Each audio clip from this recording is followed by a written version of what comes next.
আসসালামু আলাইকুম। আজকে আমরা একটি নতুন বিষয় নিয়ে কথা বলবো। বর্তমানে যে বিশৃঙ্খলাগুলো চলছে এবং বিভিন্ন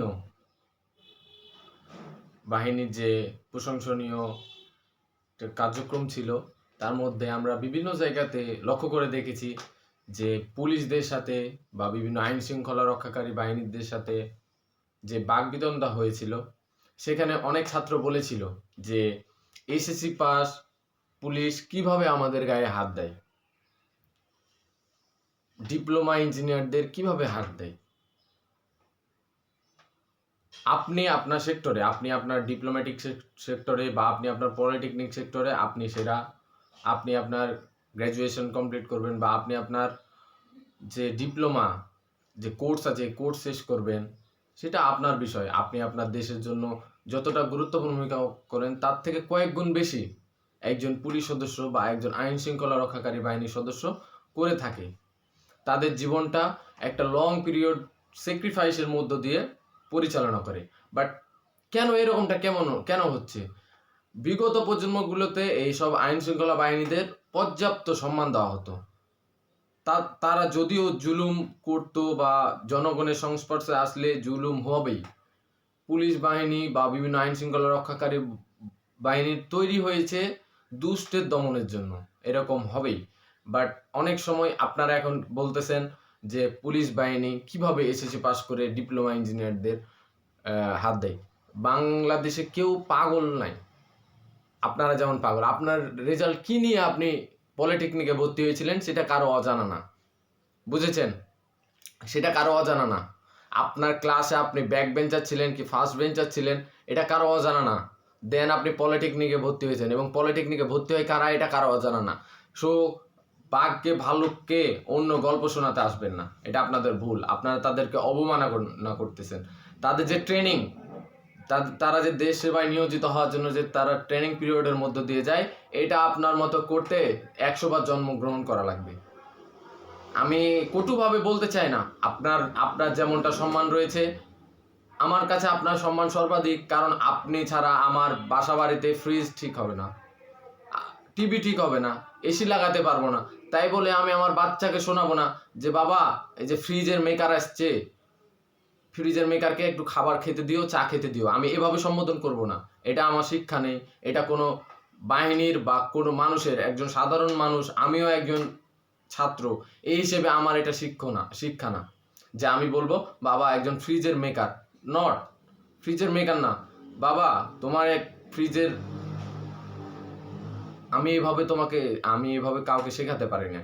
বা আমি আমার ছোট ভাই বা গ্রামের ছোট ভাই ব্রাদারদের এভাবে শেখানোর কোনো রাইট আমার নাই।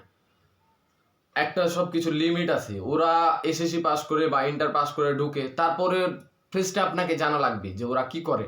ট্রেনিং শেষ করার পর ওরাও একটা ওই স্বায়ত্তশাসিত একটা ডিগ্রিতে বা ভর্তি হয়, সেটা আপনার জানা উচিত ছিল যে তাদেরও ডিগ্রি আছে। তাদেরও বিইউপিতে, বাংলাদেশ ইউনিভার্সিটি অফ প্রফেশন বলে একটা কথা আছে, এবং সেখানে তারা ডিগ্রি করে।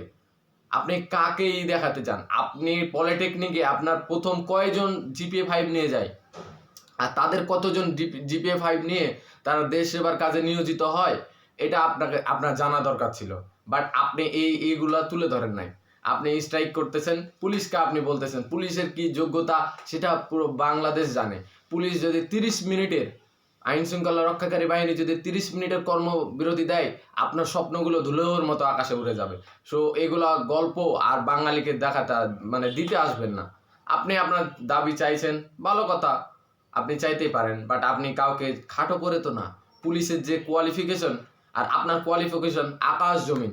হি হ্যাভ ওন আইডেন্টিফিকেশন, তার একটা নির্দিষ্ট ব্যক্তিগত একটা আইডেন্টিটি রয়েছে, যেটা আপনার নাই।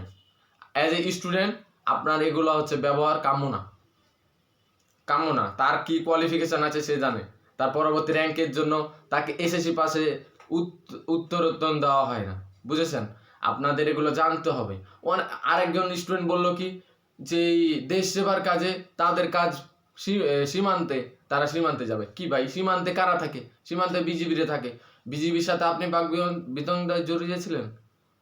আপনাকে জানতে হবে কার কি কাজ, কোনটা আইন শৃঙ্খলা রক্ষাকারীর কাজ, কোনটা প্রতিরক্ষার বিভাগের কাজ, কোনটা সীমানা বিভাগের কাজ, এগুলো আপনাকে জানতে হবে। তারপর তো আপনাকে কথাবার্তা থ্রো করতে হবে। একজন পুলিশ দেশ সেবার কাজে নিয়োজিত আছে, একজন পুলিশের জন্যই আপনি যে ভবিষ্যতে স্বপ্ন দেখেন, সেই পুলিশ নিরাপত্তা দিয়ে আপনাকে সেই ভবিষ্যতে স্বপ্ন দেখাতে সাহায্য করে। পুলিশের সম্মানটা এভাবে আসে না, সম্মানটা আসে ত্যাগ, তিতিক্ষা এবং অন্যকে সম্মান করার মাধ্যমে, যেটা আপনি ছাত্র হয়েও আপনি সেটার যোগ্যতা রাখেন না।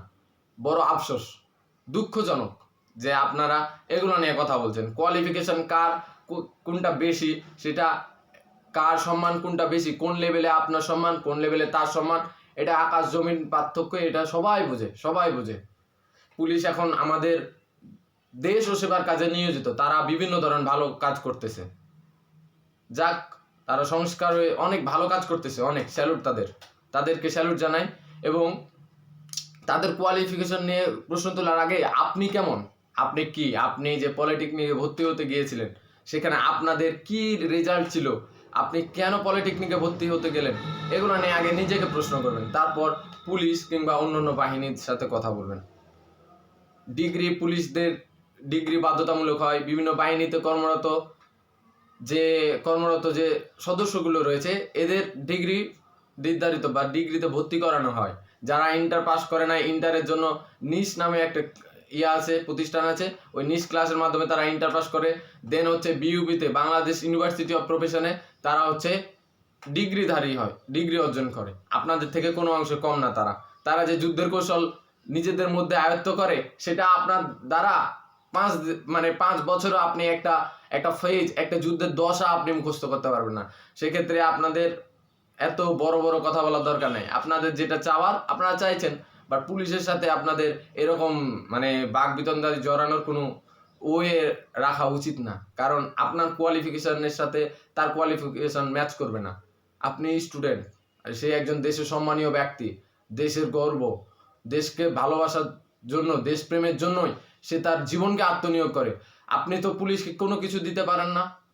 পুলিশের তো 1 বছরে তাদের 20 দিনের বেশি তো 21 দিন ছুটি দেওয়া হয় না। তাদের যে বাচ্চা হয়, তার ওয়াইফের বা তার পরিবারের যে বাচ্চা হয়, এই বাচ্চা হওয়ার সময় তাকে ছুটি ছাড়তে পারেন না। কেন? আপনার দেশের কাজে নিয়োজিত হওয়ার জন্য।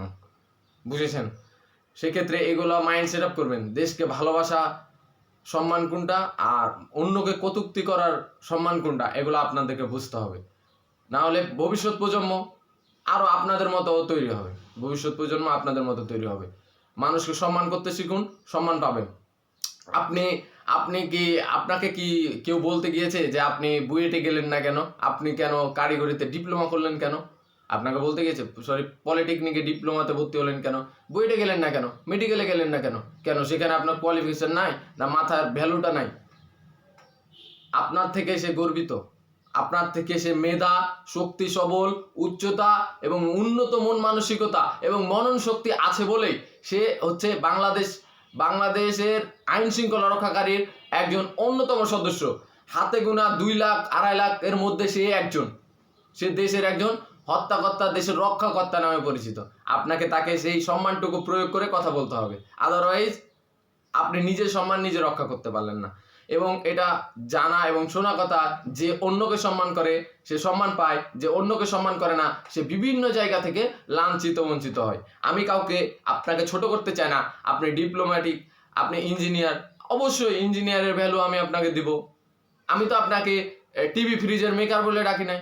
আপনাকে কি আমাদের কেউ বা বাংলাদেশে কি আপনাকে টিভি ফ্রিজের মেকার বলে ডাকে? আপনাকে বলে মেকানিক্যাল ইঞ্জিনিয়ার। আপনাকে এইভাবে সম্মান দেওয়া, আপনারও উচিত তাকে এইভাবে সম্মান দেওয়া।